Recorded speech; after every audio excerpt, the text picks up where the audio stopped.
आज निफ्टीमध्ये sideways to bullish असल्यामुळे 2 ट्रेडमध्ये आपल्याला एसएल बुक करावा लागला. एका ट्रेडमध्ये आपण ब्रेक इव्हन एक्झिट झालो आणि एका ट्रेडमध्ये आपण टार्गेट बुक केलेलं आहे.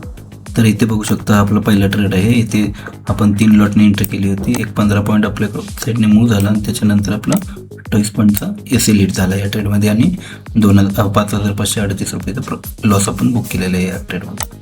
हा आपला सेकंड ट्रेड. यामध्ये आपण 2 लॉटने एंट्री केली होती इथे. त्यानंतर एक चांगला मूव्ह आला.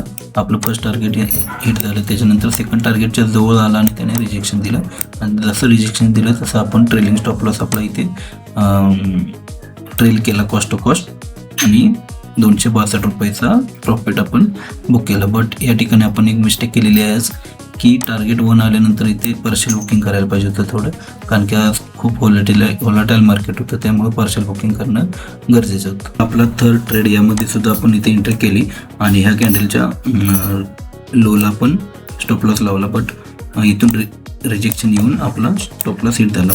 माझा असा अंदाज होता की या लेवलपासून परत एकदा आपल्याला सपोर्ट भेटेल आणि मार्केट मूव्ह होईल. बट तसं काही झालं नाही. त्याने रिजेक्शन देऊन आपला या ट्रेडमध्ये सुद्धा स्टॉप लॉस हिट केलेला आहे आणि या ट्रेडमध्ये सुद्धा आपण 2,445 रुपयाचा लॉस बुक केलेला आहे.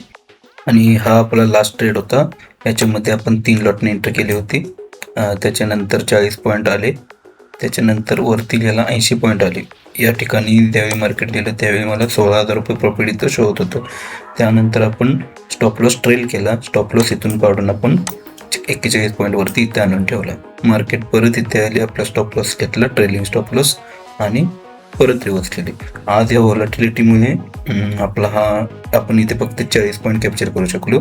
तसं बघितलं तर हा परत वरती 100+ पॉईंट गेला होता. पण व्हॉलॅटिलिटी एक्स्ट्रीम असल्यामुळे आपण थोडे पॉईंट कॅप्चर करू शकतो. या ठिकाणी तुम्ही बघू शकता एक कॅन्डल जवळपास 50 ते 60 पॉईंटची कॅन्डल. आता हीच कॅन्डल जवळपास 64 पॉईंटची आहे. अशा प्रकारे आज खूप व्हॉलॅटिलिटी होती आणि ओव्हरऑल आपण 254 रुपये प्लसमध्ये डे क्लोज करत आहोत. म्हणजे आपण आज ब्रेक इव्हनला आहोत. No profit no loss.